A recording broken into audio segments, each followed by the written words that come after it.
specific population. In other words, it is not just a topic, as we have taken, shall we? Section 1. Structural understanding of a topic.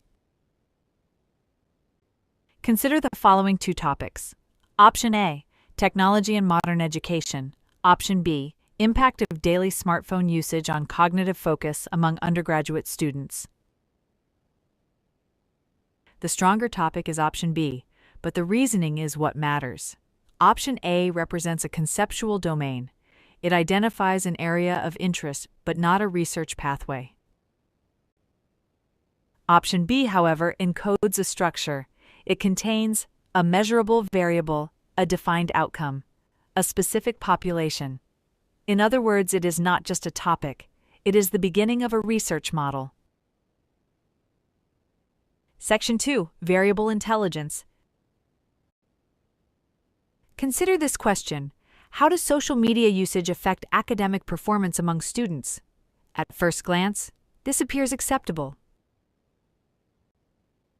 But for an advanced researcher, this is incomplete. Why? Because the variables lack precision. Social media usage is undefined. A stronger version would be, how does daily time spent on social media affect academic performance among high school students? Notice the shift from concept to measurement.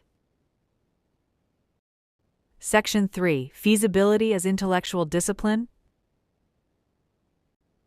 Impact of screen time on attention span among college students.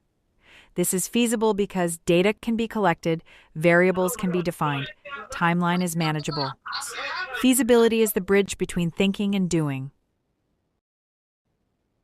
Section 4. Refinement as a process.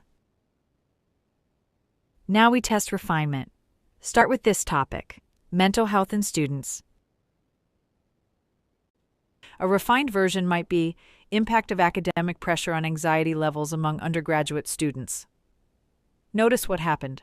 The topic did not become more complex, it became more precise. And precision is the foundation of insight. Section 5. Concept to variable translation. Possible directions include study hours per day, task completion rate, self-reported motivation score. The insight here is simple. Research does not study concepts, it studies measurable representations of concepts, but because it is vague. Section 7. Causal versus descriptive thinking. What is the average screen time among college students? This is descriptive. Now compare with, how does screen time affect academic performance among college students? This is causal. And causal questions are what drive deeper research.